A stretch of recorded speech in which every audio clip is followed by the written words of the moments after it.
में ज्वाइन किया सीनियर साफी और तजज़ियाकार हामिद मीर साहब ने। मीर साहब बहुत बहुत शुक्रिया वक्त देने के लिए। मीर साहब क्या वजह है, इमरान खान तो इस वक्त इंपोर्टेड हुकूमत के खिलाफ लॉन्ग मार्च निकाल रहे हैं और उसमें ऐसा बयान देना, क्या ये बयान सिर्फ इंटरनेशनल मीडिया के लिए है या वाकई अब इमरान खान को एहसास हुआ है कि वो बहुत आगे चले गए थे इस अमरीकी साजिशी बयानियों को लेकर और अब पीछे हटना जरूरी है? इमरान खान साहब ने उससे पहले एक CNN को इंटरव्यू दिया है, फिर उन्होंने डॉयचे वेले यानी DW को भी इंटरव्यू दिया और भी वो जो मगरबी टीवी चैनल्स और अखबारात हैं उनको इंटरव्यू दे रहे हैं। लगता यह है कि इमरान खान साहब को यह एहसास हो गया है कि उन्होंने जो एक गैर मुल्की साजिश का एक जो नैरेटिव बनाया था, उस नैरेटिव की वजह से उनको काफी नुकसान हो रहा है। और ठीक है, इब्तदाई तौर पे तो उन्होंने पाकिस्तान में काफी लोगों की हमदर्दियां हासिल की, लेकिन अब अगर वो ये समझते हैं कि उनकी पार्टी जो है वो एक बड़ी पार्टी है और वो इलेक्शन का मुतालबा कर रहे हैं, और अगर इलेक्शन होते हैं और इलेक्शन में उनको मेजॉरिटी मिलती है और फर्ज करें वो हुकूमत बना लेते हैं, तो उसके बाद फिर वो अगर हुकूमत बनाते हैं तो वो हुकूमत जो है वो इंटरनेशनल कम्युनिटी के साथ किस तरह चलेगी, IMF के साथ, वर्ल्ड बैंक के साथ, अमेरिका के साथ, यूरोपीय यूनियन के साथ, वो कैसे चलेगी? तो मुझे लगता है कि इमरान खान साहब जो है वो अब डैमेज कंट्रोल कर रहे हैं। उनका यह ख्याल है कि उनकी जो अब असल लड़ाई है वो पाकिस्तान के अंदर है। पाकिस्तान के अंदर उन्होंने बहुत से मुहाज खोल लिए हैं, उन्होंने अफवाज पाकिस्तान के अफसरान के डायरेक्ट नाम ले लिए हैं।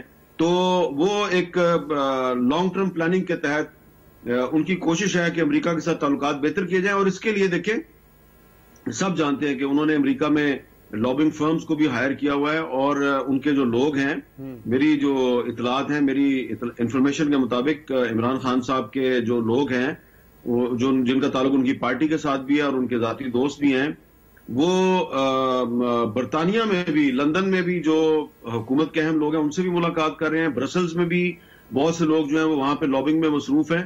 तो इमरान खान साहब ने एक तरह से एक डैमेज कंट्रोल शुरू किया है। डैमेज कंट्रोल है। और अमीर साहब, ये क्योंकि जो साजिश है उसमें जो लोकल हैंडलर्स है एस्टैब्लिशमेंट पे भी तनकीद करते रहे, लेकिन फिर ये भी कहा कि जो मौजूदा चीफ है वो अगले इलेक्शन तक चीफ रहे, यानी कि उनको एक्सटेंशन दी जाए और फिर इलेक्शन के बाद नई तैनाती हो। तो यानी कि उनको पहले लोकल हैंडलर्स कहते रहे, न्यूट्रल मीर जाफर कहते रहे, और फिर ये भी उन्होंने प्रपोज किया। इससे पहले 35-50 जैसे मामला हैं उनसे भी पीछे हट चुके हैं। तो इस मर्तबा अगर ये साजिशी बयानी को इस वक्त ये कह रहे हैं ये माजी की बात रह गई है, जबकि वो लॉन्ग मार्च कर रहे हैं, तो क्या इससे कोई फर्क पड़ेगा इमरान खान की मकबूलियत पे? क्योंकि ये जो बयानिया था इससे तो बड़ी मकबूलियत उनको हासिल हुई। देखिए शहजाद साहब, कुछ लोग हो सकता है वो मेरे से इत्तेफाक ना करे, लेकिन मैं ये जो नैरेटिव है ना जी कि जी इमरान खान साहब बड़े मकबूल हैं और उनके आगे कोई खड़ा नहीं हो सकता, मैं इससे इत्तेफाक नहीं करता। मैंने उनसे ज्यादा मकबूल लीडरों को देखा है, और जब भी कोई मकबूल लीडर जो है वो अपना जो नैरेटिव है, अपना जो बयानिया है, उस पर यू टर्न लेता है तो उसको हमेशा नुकसान पहुंचता है। देखिए मैं आपको मिसाल देता हूं कि नवाज शरीफ साहब ने भी अपना नैरेटिव तब्दील किया। नवाज शरीफ साहब जब तक एक एंटी स्टैब्लिशमेंट नैरेटिव के साथ चल रहे थे तो वो पंजाब नहीं पाकिस्तान के सबसे ज्यादा पॉपुलर, लेकिन फिर आप देखें कि उन्होंने कॉम्प्रोमाइजेस किए और कॉम्प्रोमाइजेस के नतीजे में अभी जो बाई इलेक्शन हुए तो उसमें इमरान खान साहब जो है उन्होंने उनकी पार्टी का धुआं निकाल दिया। अब आप देखिएगा कि इमरान खान साहब ने अगर अब ये यू टर्न मारना शुरू किया है तो स्लोली एंड ग्रेजुअली आप देखते जाइए कि पब्लिक जो है, पाकिस्तान की जो अवाम है, वो इतनी बेवकूफ नहीं है। वो ये नहीं भूलेगी कि भाई इमरान खान जो है वो शहबाज शरीफ की हुकूमत को इंपोर्टेड गवर्नमेंट कहता था, और अब वो कह रहा है कि मैंने अमेरिका के खिलाफ जो है वो मैं अब उस पर कायम नहीं रहना चाहता।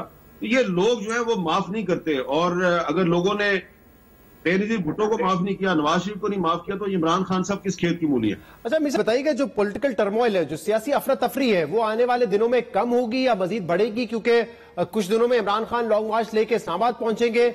दूसरी तरफ लंदन से ये खबरें आ रही है कि जो अहम मामला है तैनाती का, उस पर कुछ अहम फैसले कर लिए गए हैं कि सीनियर मोस्ट को अपॉइंट किया जाएगा। तो अफरा तफरी कम होती नजर आ रही है, इसमें मजीद इजाफा होगा?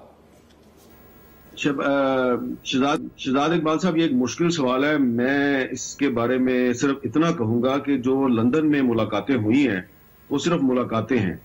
उन मुलाकातों में हो सकता है सलाह मशवरा हुआ हो, फैसले जो हैं वो पाकिस्तान में ही होंगे। जब शहबाज शरीफ साहब पाकिस्तान आएंगे फैसले यहीं पे होने हैं। ये मैं ऐसे किसी दावे को तस्लीम नहीं करता कि लंदन में कोई फैसला हो गया है। लंदन वाले खुद पाकिस्तान आने के काबिल है नहीं है, पाकिस्तान आ नहीं सकते, तो वो पाकिस्तान के फैसले लंदन में बैठ के कैसे करेंगे? और ठीक है, शहबाज शरीफ साहब जो है वो किसी की ईगो मसाज कर रहे हैं, ठीक है, वो तासुर दे रहे हैं, कभी मैं आपसे भी मशवरा कर रहा हूं, लेकिन ये मुझे पता है मेरी बात बहुत से लोगों को बुरी लगेगी।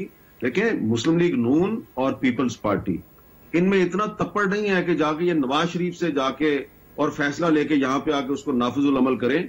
इनकी जो है ना सियासी ताकत वो इतनी ही है कि इनको इन्फॉर्म किया जाएगा और वही इनका फैसला होगा, बस दैट्स इट।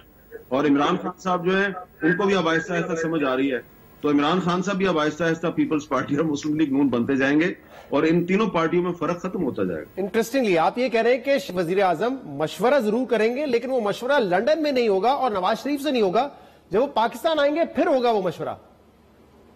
फाइनल मशवरा पाकिस्तान में नहीं होगा, फाइनल फैसला पाकिस्तान में होगा।